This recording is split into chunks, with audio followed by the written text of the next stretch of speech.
Halo sahabat Sono Budoyo, selamat datang di Pojok Kurator. Kali ini saya Rifki ada di Museum Sono Budoyo Unit 2. Bedanya apa sih Museum Sono Budoyo Unit 2 sama 1? Nah kalau 1 itu isinya soal pameran. Kalau di Unit 2 ini isinya adalah kantor, storage, bahkan juga ada kumpulan-kumpulan naskah yang disimpan rapi di dalam Museum Sono Budoyo Unit 2. Nah, kali ini kita akan membahas salah satu agenda kegiatan yang ada di dalam Unit 2, yakni kegiatan inventarisasi dan dokumentasi. Seperti apa kegiatan Invendok? Yuk, kita cek ke dalam yuk.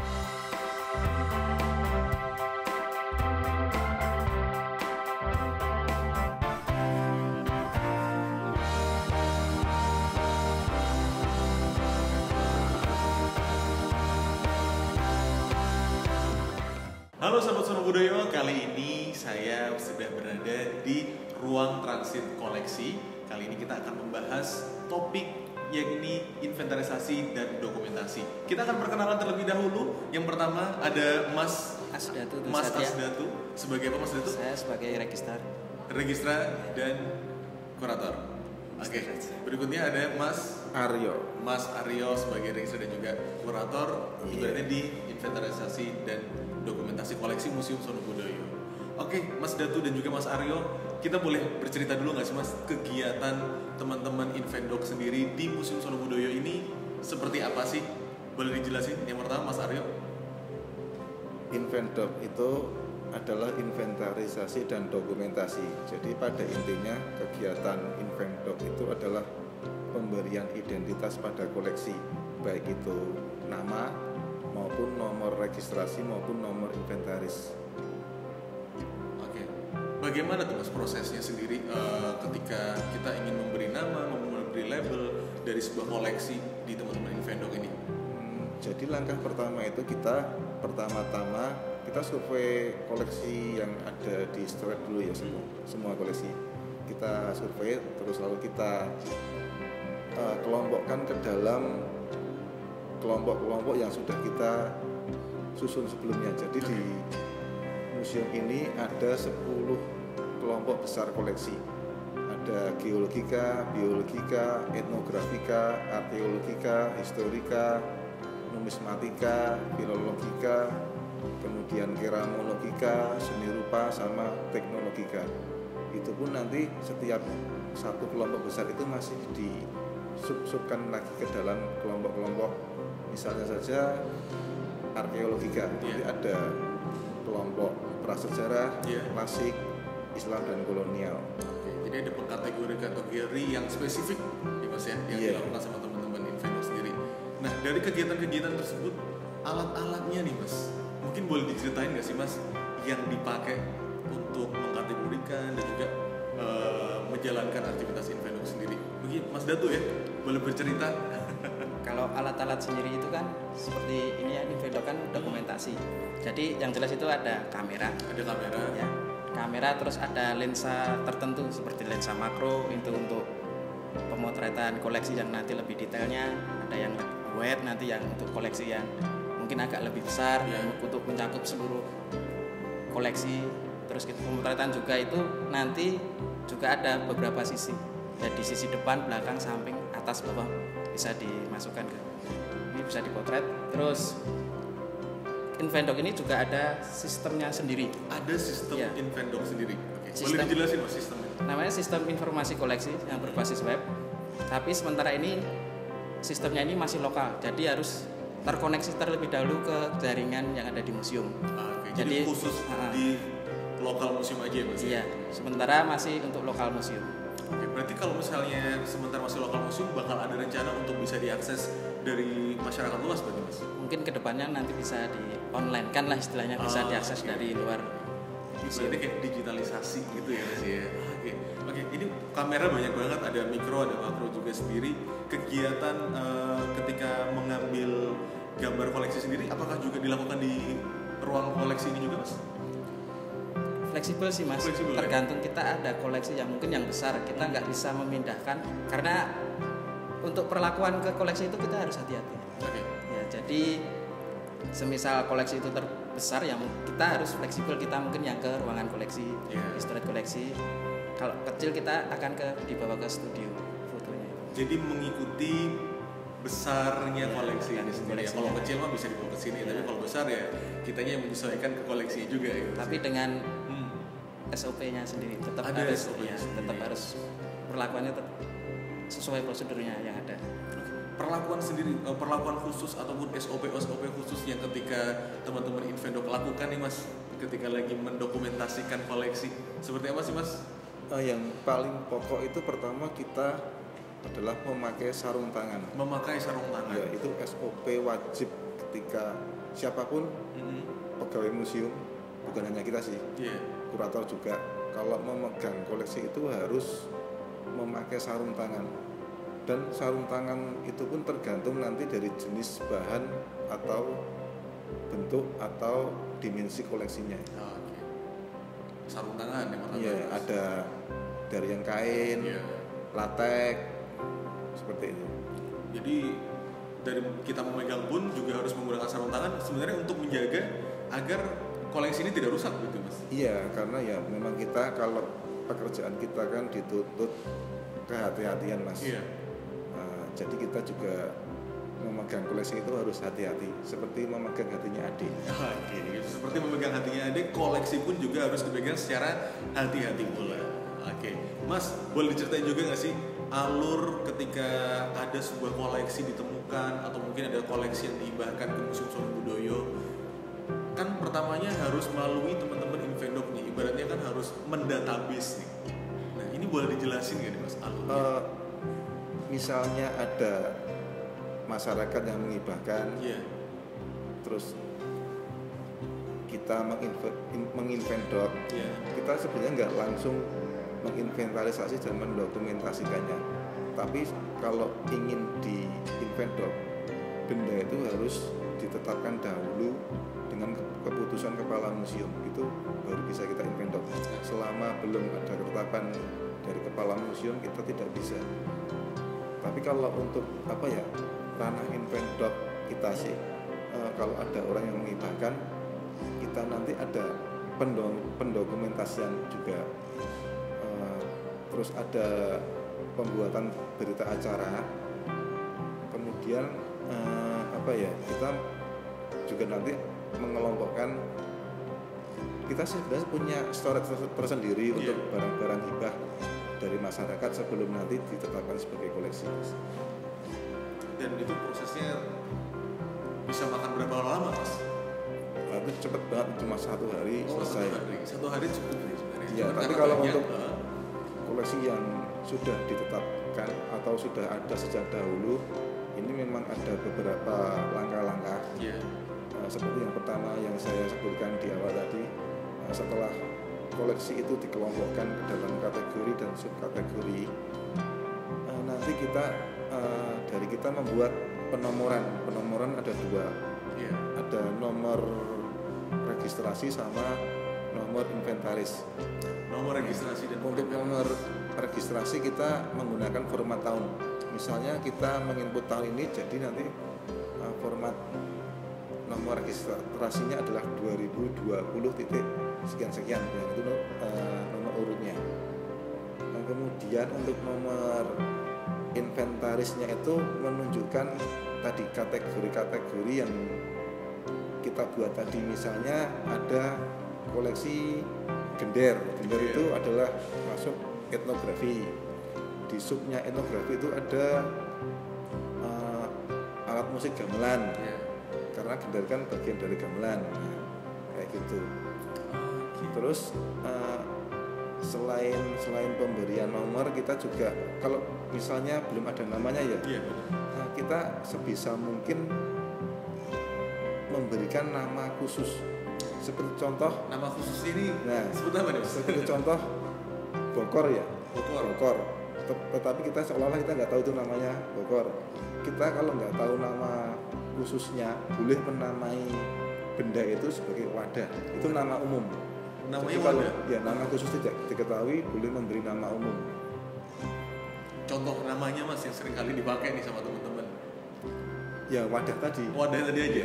Oke. Wadah 1, wadah 2 gitu. Enggak, nanti itu wadah gitu, cuma wadah.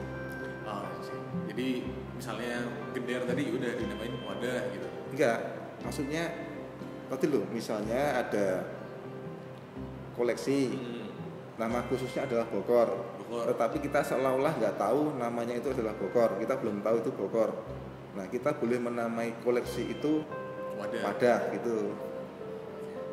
Dan kegiatan-kegiatan misalnya tadi penamaan, pendokumentasian yang dilakukan sama teman-teman Invendok ini sendiri berarti hampir semua koleksi Mas ya? Iya. Total koleksi yang kali ini sudah terregister berapa sih Mas terregister?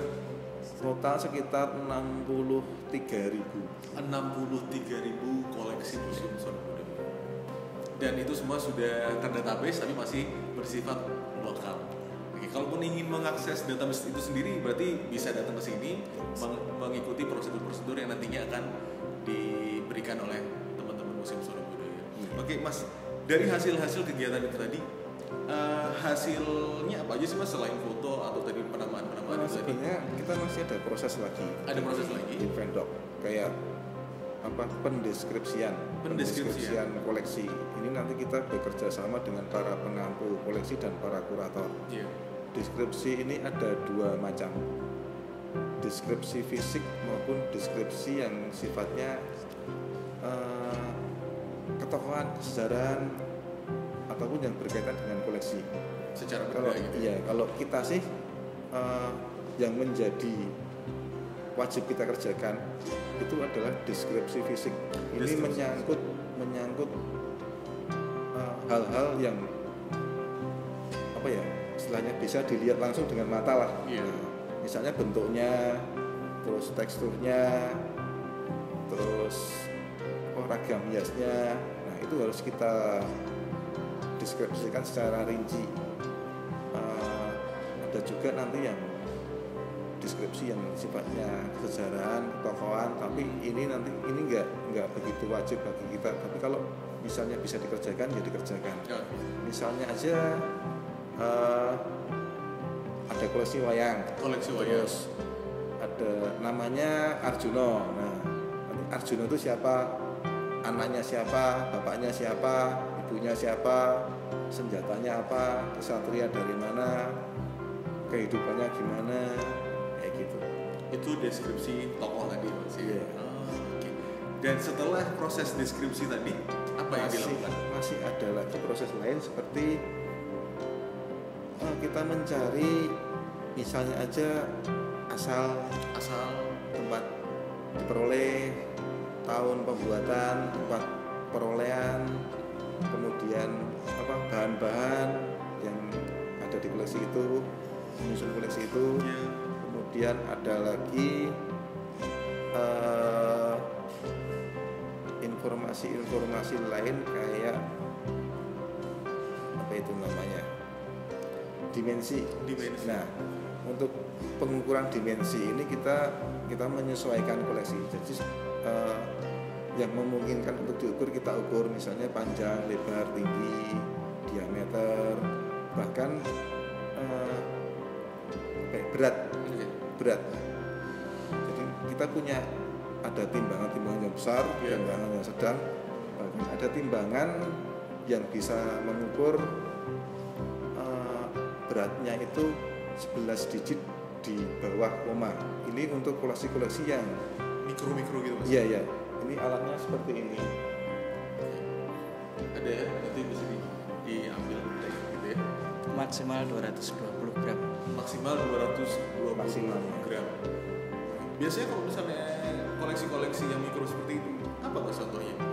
Nah, kita punya banyak sih, kayak pertama uang logam yang kecil-kecil itu dari zaman Belanda. Ada juga perhiasan kayak cincin, terus subeng, alat-alat perkakas kecil gitu juga ya Mas ya berarti. Ya ada juga. Oke, Mas Aryo boleh dijelasin tadi yang proses tadi setelah deskripsi, proses apa lagi selanjutnya Mas? Proses selanjutnya kita menggali informasi-informasi seperti dari mana koleksi itu didapatkan, tahun berapa, terus masuk museum kapan, Kemudian ada juga kita mencari informasi kayak bahan-bahan penyusun koleksi itu apa aja, terus dimensinya. Dimensi ini dimensi-dimensi yang bisa memungkinkan untuk diukur kayak tinggi, lebar, panjang, diameter, bahkan berat. Jadi panjang sekali Mas ya proses untuk pengenalan koleksi menjadi koleksi resmi di Sonobudoyo ya. Sebenarnya kalau ingin menjadi koleksi cuma butuh keputusan kepala museum Mas. Okay. Jadi ini proses Invendoc ini adalah menggali informasi-informasi yang berkaitan dengan koleksi. Jadi nanti setelah semua informasi koleksi dan sudah dikasih nomor, nanti akan kita upload ke dalam sistem database kita dan kita tulis di buku pencatatan di buku induk seperti ini. Oh, oke. Buku tebel ini Mas ya. Iya, ini namanya buku induk. Dan ini adalah buku catatan sipilnya koleksi. Oke. Jadi ibaratnya ini adalah dukcapilnya museum berarti Mas ya.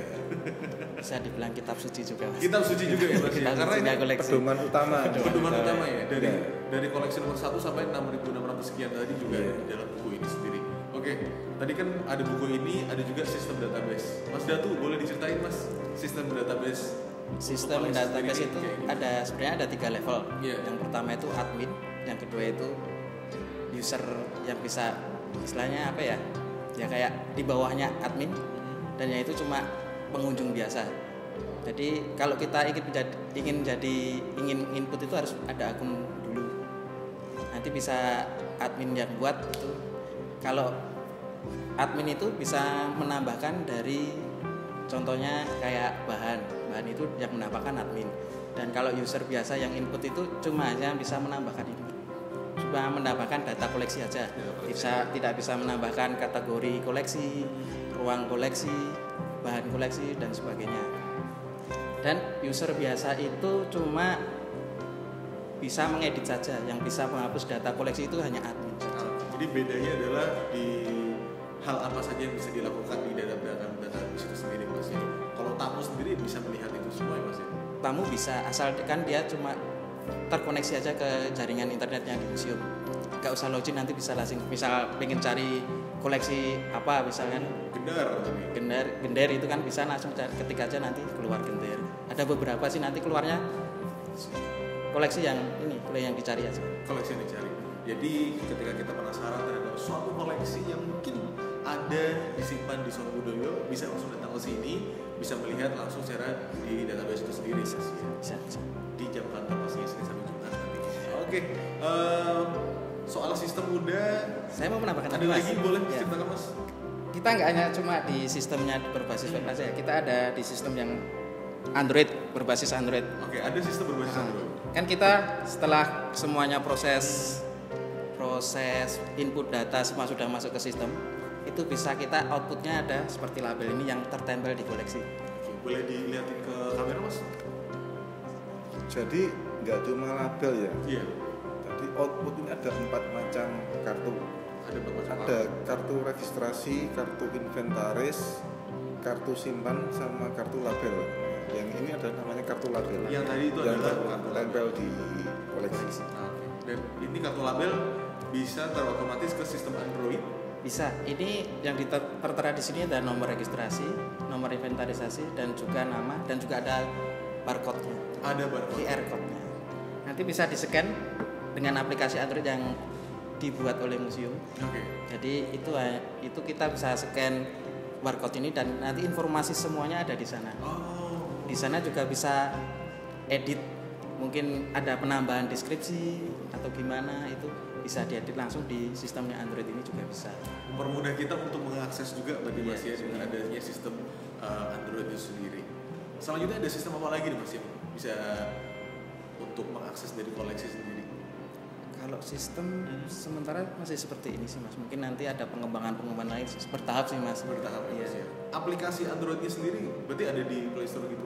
Sementara belum. Masih terbatas di APK-nya masih kita simpan sendiri. Belum kita publish ke Karena memang ini adalah akses terbatas. Jadi kalau misalnya sahabat Sono Budoyo ingin melihat koleksi di dalam database, bisa langsung datang dan nanti kontak ketemu Mas Datu ya. Bisa sama Mas Aryo juga. Bisa ketemu Teman-teman kurator juga bisa. sama teman-teman Mas Datu, Mas Aryo, teman-teman kurator juga bisa. Oke, dari proses ini kan panjang dan bisa dibilang rumit ya Mas ya. Apakah Mas Datu, Mas Aryo merasakan kerumitan itu atau mungkin ini adalah hal yang biasa? Kalau itu sih sebenarnya karena kita ya memang rumit itu memang, tapi karena kita udah biasa ya akhirnya jadi biasa. Jadi biasa Iya. ya. Jadi bisa menikmati Iya sekarang itu. ya. Soulnya di situ sebenarnya. Soulnya di situ. Menikmati kerumitan. Menikmati kerumitan. Itulah teman-teman di Invendok. Tapi kegiatan ini pun juga bisa apakah anak-anak magang mahasiswa gitu bisa mengikuti ini juga Mas? Bisa mas, tapi ya harus dengan SOP yang ada. SOP dan pendampingan kita. Ada pendampingan dari kita juga. Jadi nanti teman-teman mahasiswa yang ingin fokus di dalam inventarisasi dan dokumentasi di museum nanti akan dibimbing sama Mas Aryo sama Mas Datu gitu ya contohnya ya. Iya. Sudah pernah berarti Mas ya sebelum-sebelumnya ya udah pengalaman untuk membimbing masyarakat yang ingin menjadi seorang invendok atau registrar atau kurator. Kalau kita sih cuma anak-anak PKL sih mas, yang Anak-anak kesini, PKL. yang ingin belajar kayak gitu, yang tentang bagaimana penginventarisasian dan pendokumentasian di museum. Ya kita kan milik masyarakat, jadi ya kita memberikan pelayanan Untuk masyarakat. Oke, Mas, hasil dari kegiatan teman-teman Invendok ini sendiri, apakah juga salah satunya deskripsi yang akhirnya berada di deskripsi di ruang koleksi? Apakah itu juga salah satu hasil dari teman-teman Invendok? Kalau deskripsi sih kita semua tersimpan di sistem database. Iya. Yang kedua di buku Indo ini. Terus kita ada juga buku katalog koleksi. Katalog koleksi. Ini yang isinya seperti yang ada di database. Oke, baik. Mas Datu bisa Mas menambahkan. Datu mungkin bisa menambahkan? Kalau tentang deskripsi kita tetap minta bantuan sama kurator sih. Ya, Oke. Tetapi ya, ini kalau deskripsi sifatnya tuh dinamis mas. Jadi mungkin kita menemui koleksi di database itu koleksinya deskripsinya itu cuma misalnya dikit gitu ya. Iya. Nanti bisa diupdate. Jadi segala informasi koleksi yang ada di database itu Akan di-update. bisa diupdate kapanpun. Nanti kita juga punya sebelum login itu kan setiap kurator, setiap pengampu itu dikasih username sendiri. Jadi nanti siapa yang mengedit itu nanti akan ketahuan dari situ. Baik. Semua aktivitas yang ada di sistem itu terekam semua. Seperti pengeditan itu nanti ada rekornya sendiri mas. Jadi ini diedit pada tanggal berapa, terus jam berapa, detik berapa. pemindahan koleksi dari ruangan ini mungkin untuk pameran itu juga nanti ada rekornya juga. Jadi lalu lintas koleksi itu bisa terbaca gitu loh. Terbaca dan akhirnya bisa diakses oleh masyarakat juga ya, karena bagaimanapun kegiatan Invendok ini sangat penting untuk menginventarisasi, mendokumentasi agar nantinya koleksi-koleksi kita bisa diakses oleh masyarakat dengan baik tapi tetap terjaga dan terjamin kualitasnya oleh teman-teman di Museum Sono Budoyo. Baiklah, sahabat Sono Budoyo, demikian obrolan kita mengenai kegiatan inventarisasi dan dokumentasi di Pojok Kurator edisi kali ini. Semoga bermanfaat untuk sahabat Sono Budoyo yang ada dimanapun. Jangan lupa untuk subscribe dan juga follow semua sosial media kita ya. Terima kasih Mas Asdatu. Sama-sama, Mas. Terima kasih Mas Aryo sudah mau diajak ngobrol pada kesempatan kali ini. Sukses selalu untuk teman-teman Invendok dan juga jaga selalu kesehatannya. Oke, saya Rifki pamit. Wassalamualaikum warahmatullahi wabarakatuh dan salam sahabat museum. Museum di hati.